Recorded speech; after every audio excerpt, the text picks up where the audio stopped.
everybody. My name is Joon Kim. I'm the Director of Post-Bac Programs at KGI.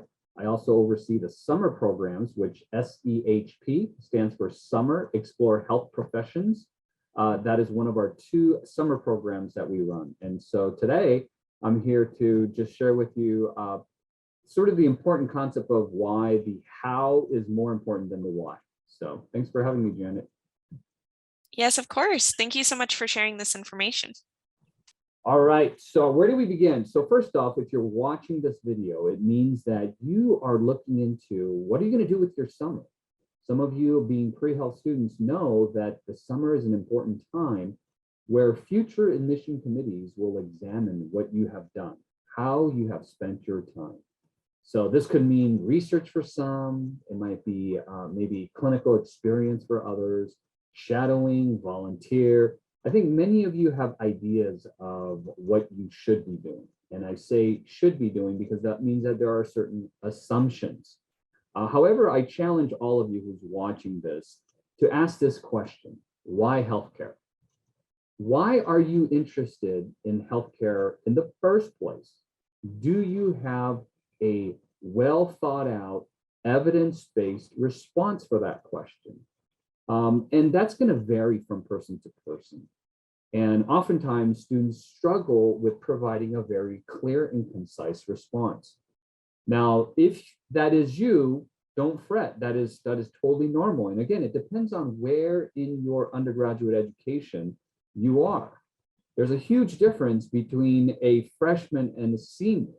So depending on where you are in your undergraduate education, this program is actually beneficial for everyone. In fact, this Summer Explore program could be valuable even for the high school student. And we do have 2 sessions. One is an online session, which is open to high school and undergraduates and even college graduates. But the in-person is limited to undergraduates and college graduates only. But in terms of the objective, what is the objective? Well, it's to explore, which means that you need to go beyond simply just being familiar. I think many of us, when we think about health careers, we think about movies, pop culture, media, maybe even someone in your family, your parents, siblings. But see, here's the reality. Just because you know that they're in the health profession doesn't mean you have been in that exact same situation or have the experience to reach a very well-informed decision. And that's why this program was developed. And this program was created to allow students to truly gain additional perspectives about health professions, the profession itself, as well as what are the steps, including education and experiences necessary to get to that point. So again, there are many different healthcare professions out there, but would you be surprised to know that the primary, or in some cases, it seems the only healthcare profession is the physician? So many students will say they're pre-med, right? I mean, just listen to even the terminology. I'm pre-med.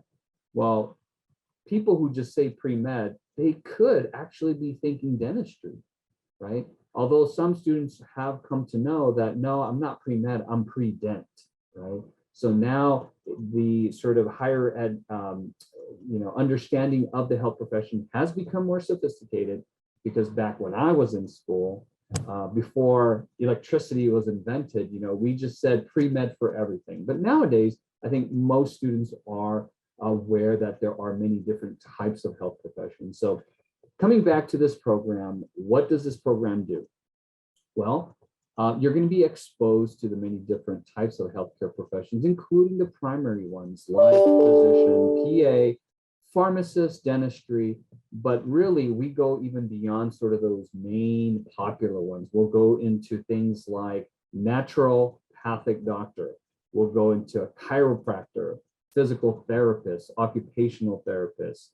Optometrist is one that students are very surprised to discover, like, wow, I really like this. This is a good work-life balance, for example. That's another thing that students are beginning to consider in their decision. So Bringing it back to why this summer program might be a benefit to you is, again, a lot of what you think you understand is just based on secondhand information, what you've heard from an advisor, what you heard from a friend, or what you've seen your cousin go through.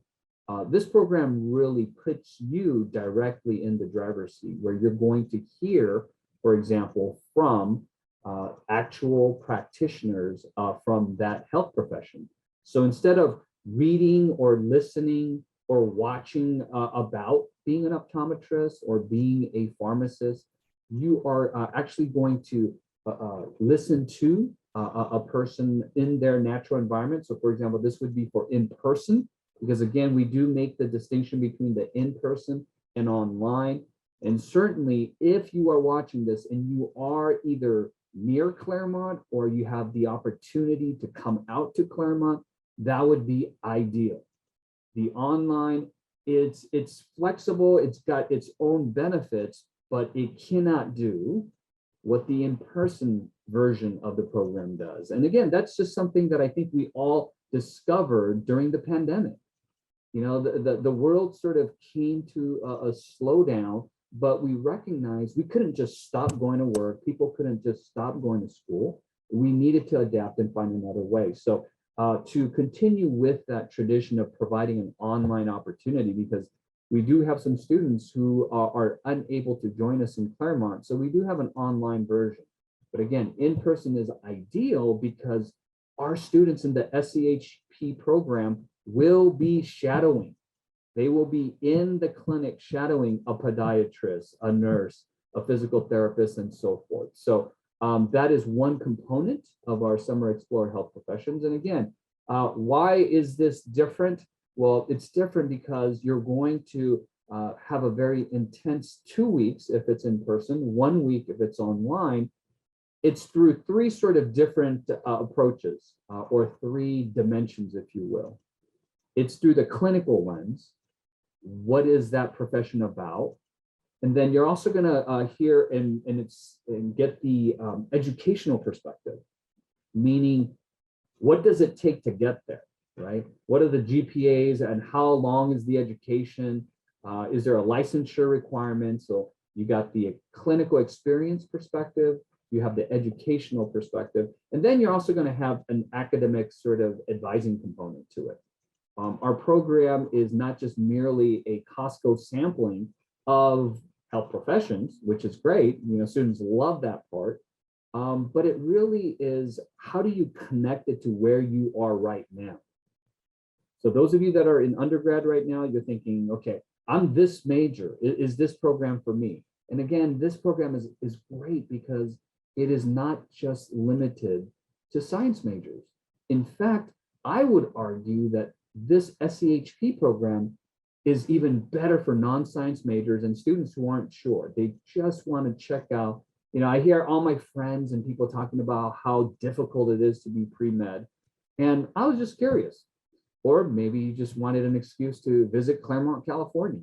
But either way, this is a program that's going to allow you to gain these different perspectives to hopefully immediately impact your current education in college. So maybe after this experience, you realize, wow, now I know what the requirements are because we actually went to, you know, one of the places we'll go nearby.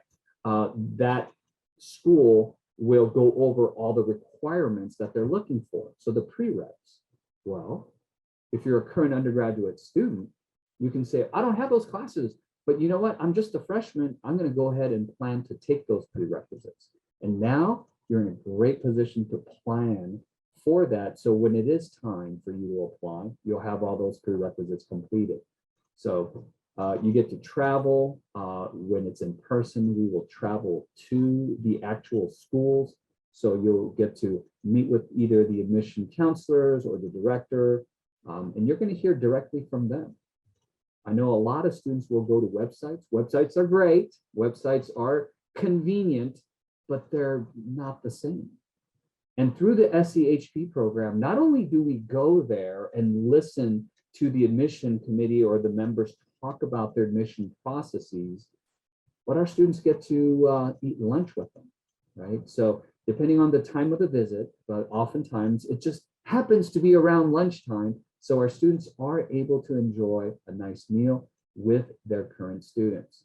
So for example, if they're meeting with dental students, they will have a chance to sit down, talk to these current dental school students. How do you like dental school? What do you like about it? What don't you like about it? And it's a great way to garner this information that you just simply cannot just by reading about it. And again, if it's the online version, then it would just be through virtual conversations with the current dental student that you would learn about what it means to go into dentistry. And we'll do that for at least, it's fluctuated over the years, but always no less than 8 different health professions. So it's a great way to learn about multiple different health professions in terms of the educational requirement. And as I have said earlier, you will also get to know about the profession itself, because you will have practitioners who will talk about what they do for a living. And of course, it's going to be biased in the sense that each person's going to really love what they're doing. So after our students listen to an optometrist, it seems like optometry is the best way to go. But then, of course, talking to a PA, afterwards, they're going to feel like, oh, no, I want to be a PA. So it is a really neat way for all of you to learn about the different health professions, not the health profession just itself, but the requirements. And then, of course, as I had mentioned earlier, the third piece of how does it connect to what I am currently doing, and how can I adjust and plan my undergraduate education so that I am ready in the future. So this is all leading to maybe making that big decision of, I know what I want and I'm ready to apply. Some of you who are watching this might be there already. And that's the thing that's so neat about this program, is we have students at different parts of the process. Some students are exploring, and in fact, I can remember some years where we had students who are actually about to apply in the upcoming application cycle. They joined this program. Now, one could ask, why would you participate in an exploratory program? Well, part of it is you have to understand that at some point, no matter what the health profession is, the question, whether it's written or verbally asked during an interview, will be why blank, meaning why that specific health profession? Why do you want to be a physician? Why do you want to be a PA? And that's a question that's quite difficult, right? At least to respond with something other than, I like to help people and I love science. I find the human physiology, anatomy to be fascinating. So that's why I want to be, whichever health profession you are applying for. Well, as you could easily imagine, that response is sort of incomplete. And in many minds, it will be insufficient, because to help people and to love science could be so many different professions out there. So why specifically the one that you're interested in? And this is where the SEHP program becomes very, very helpful, because it's that experiential piece that I have actually either observed it, I have actually witnessed it, I have actually gained the knowledge of what it takes to be successful in that area. So for example, there are many pre-meds out there, but again, do they really know what's required? In terms of academic requirements, I would say yes. Having worked with pre-health students for now almost 20 years, I know that students know what are the requirements in terms of grades and test scores and extracurricular activities.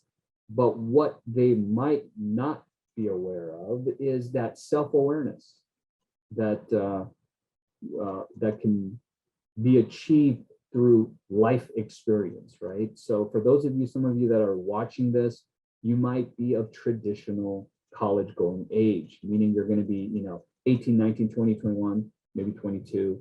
But then there are others who are going to be mid to late 20s or even 30s. I mean, we've had, I can think of years where we had 30 somethings. And in fact, there was one year that person was in her early 40s. So again, it's a wonderful experience where you get to learn about all of this process. And also, the truth is, there's a great benefit to being in a program with everyone who's so different, and you can learn from each other. We were fortunate to have students come from outside of California. I can recall students from Texas, North Carolina, South Carolina, Virginia. We've had students from out of state participate in this program. And it's great because students will learn from each other. This self-knowledge that I brought up earlier, how do you know, right? And this is where the big finale, if you will, of the title of this session is why. The how is more important than the why. How is more important than the why? Because very often students will be prepared to answer the question, why do you want to become a doctor, right? Why do you want to become a dentist? Why do you want to, go into optometry? That why is very difficult to condense into a very succinct response. But very often I have found that when I pose the question of how do you know you want to be a physician? How do you know you want to be a dentist? That really helps organize their thoughts. And the response really looks to actual experiences. It is not based upon, well, my understanding or what I know about, but really it's drawing from direct experience, right? So how do I know I want to be a dentist? Well, I have shadowed a dentist. I have spoken to a dentist. I have worked in a dentist's office. I have traveled to, in medical missions trip. A lot of students these days will go on these various trips to do some philanthropy, some volunteer work, but in the process also work on their cultural competence, their interpersonal skills. So these are the things that very often students sort of overlook. They're so focused on the academic requirements and extracurricular activities. It very much is a checklist approach. Those of you that are junior, seniors, upper class, and maybe even graduates, you know exactly what I'm talking about, right? Because you will think about your own accomplishments and say something to the effect of, I have everything and I think I'm ready to go forward, but I don't have research, right? Or you have everything, but you don't have leadership experience. So very much what that conveys is you are operating from sort of a checklist mentality, that there is this sort of ingredient, a recipe, if you will, a recipe that's going to lead to your success of gaining admission into a health professional program. And I would challenge you to think not as a checklist, but really as your own personal journey of self-exploration. What do I like? What don't I like? Do I like a health profession that's a little bit more predictable in terms of the outcomes? Do I want a profession that's more predictable in terms of schedule demands, right? Do you not want to work on weekends? And so again, these are all the things that our students in this program will be able to answer, because they're going to talk to these people and they're going to ask them, what are you doing this weekend? Especially for our in-person, because it's a two-week program. So there will be some clinicians that they will see more than once. And so they could ask, how was your weekend? What did you do over the weekend? Is that a typical weekend for you? So a lot of great things that our students will learn from the program, also including themselves. I think that's something that I don't think the students thought they were going to be part of the program. But the reason why is this program is rather small and limited. This is not like your undergraduate intro bio class where we're talking hundreds and hundreds of students, but rather we're talking about, a couple of dozen. And if it's the online, I believe it's around 30 to 40. But again, the advantages of the online is we're not limited by the confines of space. we can definitely accommodate more virtual classroom seats. So the other thing that I think is a big benefit is through the program, students are able to now distinguish between the difference between having knowledge and having skills and competencies, because that is something that a lot of graduate health professional programs are looking at. They're carefully evaluating whether an applicant has both the knowledge, but also the skills and competency. Very often, students who are thinking about and applying think in terms of knowledge. Well, I know that. I've taken biochemistry. I've taken organic chemistry. I know those things. Okay. Well, how about I ask you this question? If you took a class on ethics and you know ethics, does that make you an ethical person? I mean, you did take ethics, so therefore, I guess you must be an ethical future practitioner. And I think we can all agree that that does not mean what we think it means. It just simply means that we understand or are aware and familiar with the concepts and principles of ethics, but does not necessarily practice.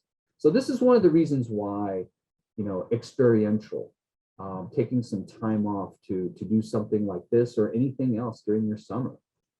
You can take more classes, and for some of you, that might be the way to go.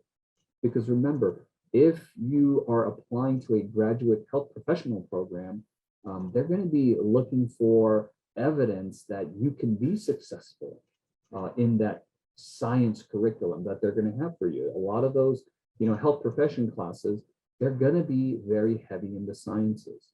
So maybe you're not quite strong in your sciences. Well, then that is a good indication that one of the ways you might spend your summer is to take science classes. And we do have some science classes during the summer. We have biochemistry, which is a very common prerequisite for a lot of different health professional programs. KGI also offers human anatomy and physiology.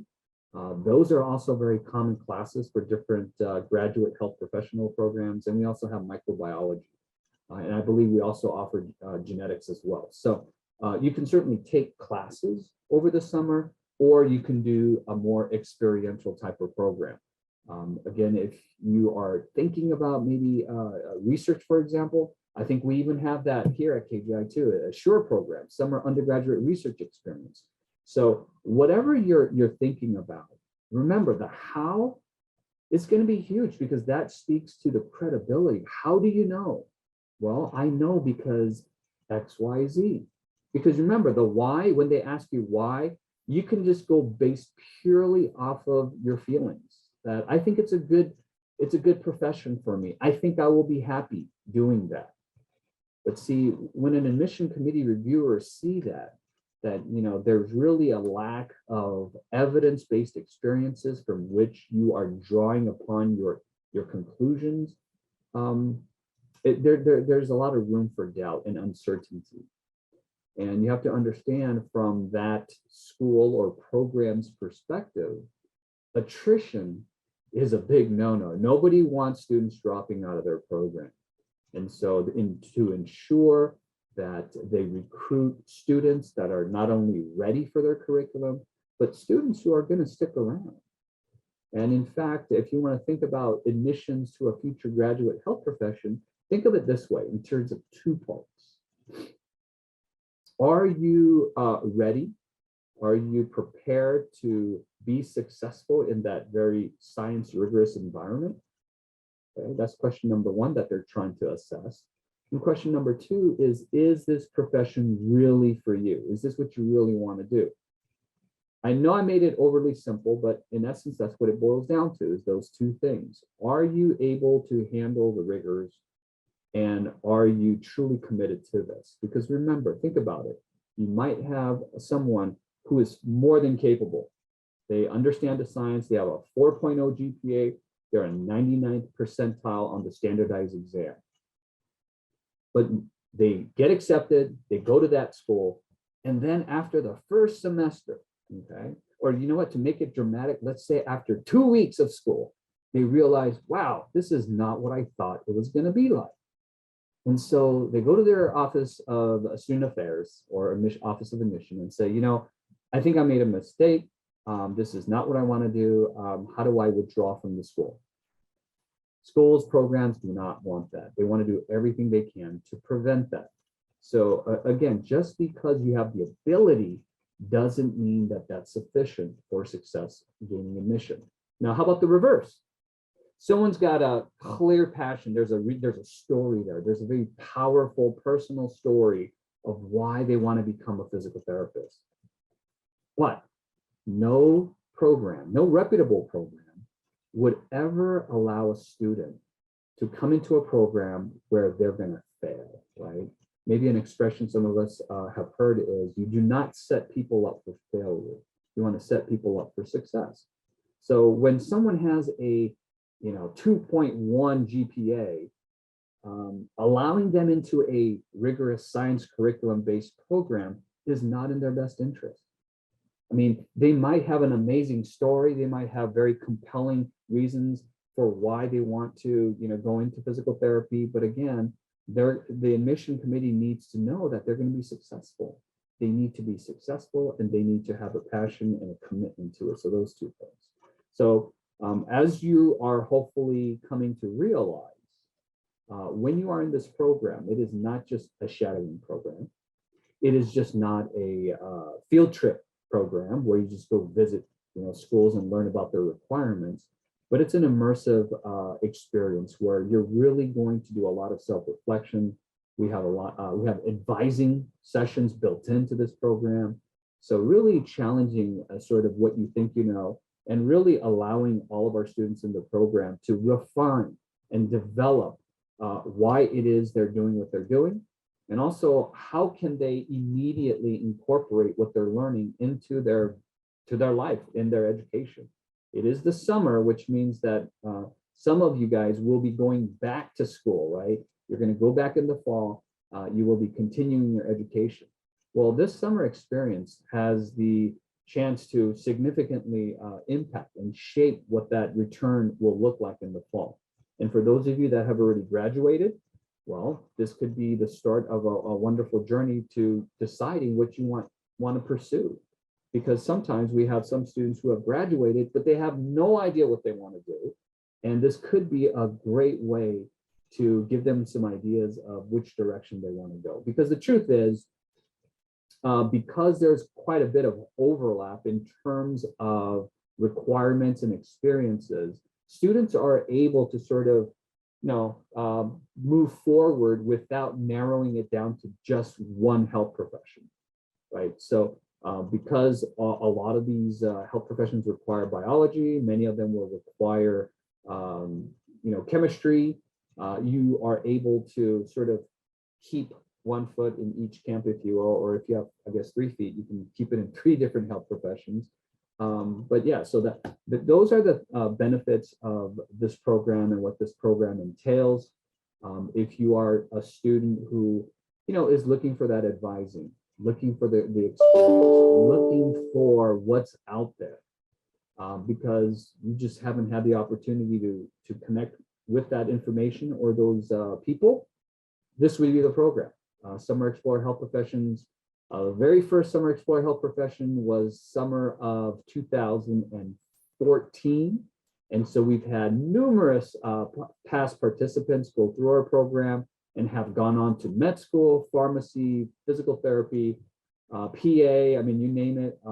Participants have gone through the program and gone on to great health professions. Also, not surprisingly, we've also had the other side of the coin. We've had students go through this program and realize, oh my gosh, this is not what I want to do. So they actually did not pursue health professions. I know of one student who decided to go into social work. I know another student who went into education, wanted to be a teacher. A lot of what they discovered during this program was they love to teach and they wanted to be a doctor, a medical doctor, so they can teach their patients. Well, after doing their tours and talking to various med school admission folks, the student realized, it's the teaching that I'm really interested in. And so that student actually, after our Summer Explore Health Professions program, applied to graduate school in education. And I know she was accepted. And might I add, she also got a scholarship, which was very, very nice for her. So Summer Explore Health Professions at KGI. It is a program for any student that is really interested in figuring out, how do you know what you want to do? And how are you going to figure this out? Well, the way you're going to figure it out is maybe joining us for summer 2022. Every summer, we will have the Summer Explore Health Professions. And I don't know if I mentioned the other summer program that we have, which I oversee, which is the Application Boot Camp. So for those of you that are much further along in the process, in fact, you already know exactly what you want to do and you are about to apply, we do have an application boot camp, which is designed to help students work on their personal statement, their extracurricular activities description, their interview. We will do mock interviews, and students will also get some support in figuring out which schools do you apply to. There are so many programs out there, you can't possibly apply to all of them. Although I've worked with some students who have tried. I've actually had a student who applied to, I think it was 56 different medical schools. So that concludes the overview of Summer Explore Health Professions at KGI. I hope each and every single one of you will not only know the why, but you will be able to communicate how you know it is that you are pursuing and have chosen what you have chosen.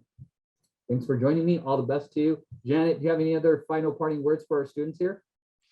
The only final parting word is it's okay to not know what you're doing, but it is even better to explore the options with somebody else. It's always wonderful to just talk to someone about it. It will clear your head a lot more than just sitting there pondering. Yes, that's right. That's right. And I totally forgot, for the in-person, because it's 2 weeks, there's going to be that one weekend in between, right? The Saturday and Sunday. That Saturday, we actually use it as a social, outing. And it's a great time for students to meet, others from other places. And again, if you are someone who is from Southern California, which I'm going to assume a good number of you watching this will be, imagine, do you have friends outside of California? Do you have friends across the country? And so that's another great benefit, is that fun social outing we've done. And we will go to the beach, other things we've done. Sometimes students want to go to an amusement park. I mean, there's a lot to do in Southern California. I think we all know that. Those of us who have grown up in Southern California, we take for granted how much we have here in Southern California. But so if you're looking for a productive way to use your summer and make some friends, I think SCHP would be a great option. Yeah, thank you so much, Joon. And thank you so much for being here, giving out all this information. If anybody ever has any questions, please check out our website. Our website offers the most up-to-date information. Or you can also email admissions@kgi.edu. Thank you so much for being here, and we really appreciate it. Thank you. Bye-bye.